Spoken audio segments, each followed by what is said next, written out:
भगवती शिक्षण प्रशिक्षण महाविद्यालय गंगापुर सिटी की ऑनलाइनिंग क्लासेज में आपका हार्दिक स्वागत है।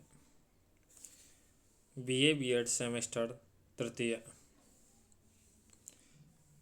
हिंदी साहित्य प्रकरण रस व रस के अंग। प्रस्तुतकर्ता सतीश कुमार वैष्णव। रस रस का शाब्दिक अर्थ आनंद है, यानी काव्य को पढ़ने में या सुनने में जो आनंद की अनुभूति होती है उसे रस कहते हैं। रस को काव्य की आत्मा माना जाता है। प्राचीन भारतीय वर्ष में रस का बहुत महत्वपूर्ण स्थान था। रस संचार के बिना कोई भी प्रयोग सफल नहीं किया जा सकता, क्योंकि रस के कारण ही कविता के पढ़ने वाले या सुनने वाले या नाटकीय अभिनय से देखने वाले लोगों का आनंद मिलता है, यानी उनको इस नाटक के माध्यम से देखने से आनंद की अनुभूति होती है। जैसे कवि अपन कविता को पढ़ते हैं तो पढ़ते समय पढ़ने वाले यानी पाठक के मन में एक आनंद की क्या होती है, अनुभूति होती है, या सुनने वाले के मन में आनंद की अनुभूति होती है, उसे रस कहते हैं।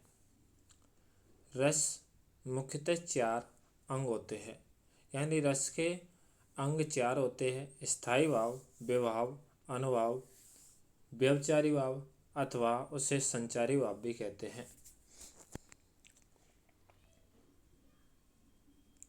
स्थायी भाव। स्थायी भाव का अभिप्राय है प्रधान भाव। रस की अवस्था तक पहुँचने वाला भाव को प्रधान भाव कहते हैं।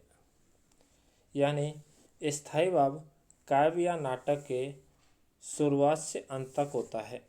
जब किसी नाटक को देखते हैं तो काव्य के द्वारा या नाटक के द्वारा जिस प्रकार से काव्य को अपन पढ़ते हैं या नाटक को अपन देखते हैं, तब जो शुरुआत से अंत तक जो प्रतिक्रिया होती है, जो भाव उत्पन्न होते हैं, वो स्थायी भाव होते हैं। स्थायी भावों की संख्या 9 मानी गई है।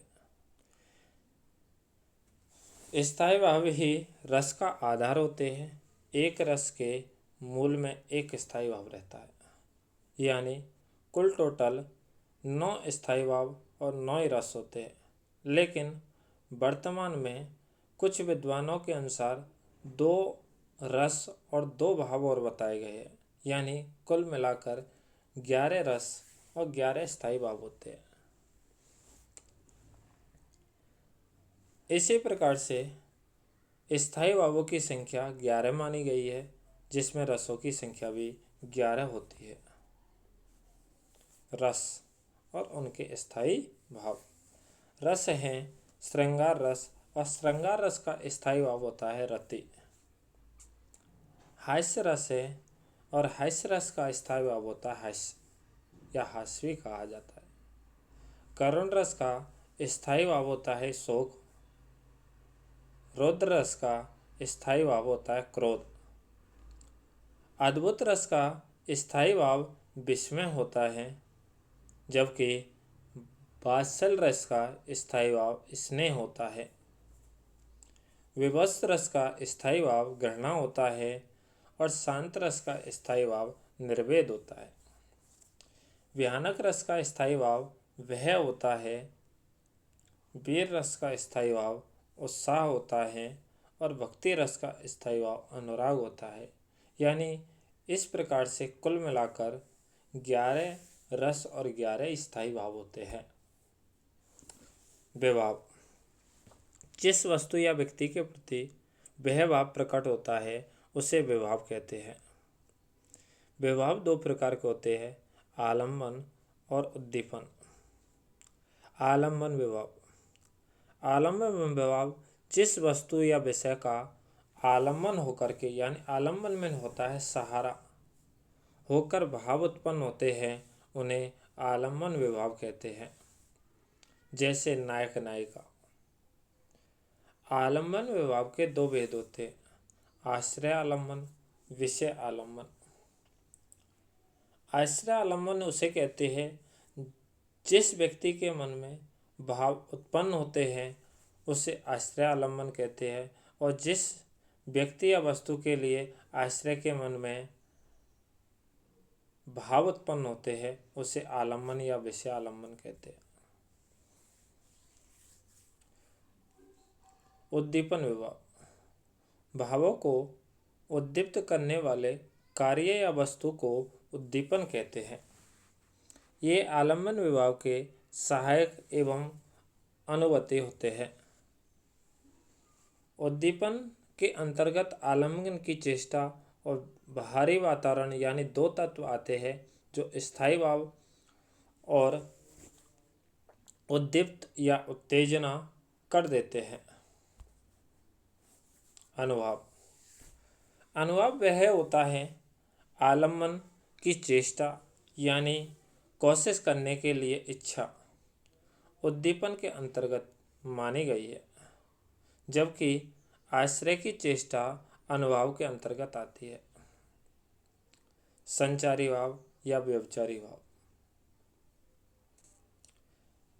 स्थायी भाव को पुष्ट करने वाले संचारी भाव कहलाते हैं, यानी जो मन में स्थायी रूप से बने रहते हैं उनको दोबारा प्रकट करने के लिए संचारी भाव का प्रयोग होता है।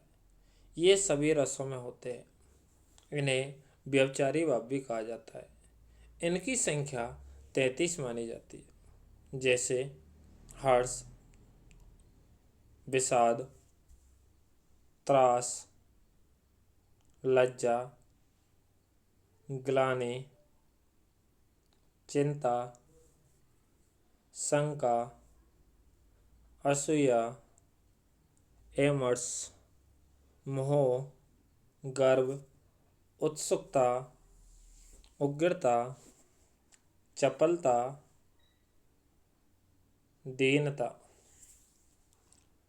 जड़ता, आवेग, निर्वेद, धृति, मति, विबोध, वितर्क, श्रम, आलस्य, निद्रा, स्वप्न, स्मृति, मद, उन्माद, अविद्या, अपस्मार, व्याधि, मरण आदि संचारी भाव होते हैं।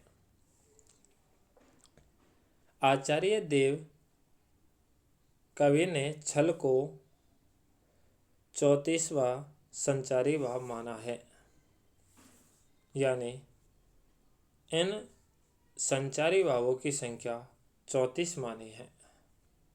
धन्यवाद।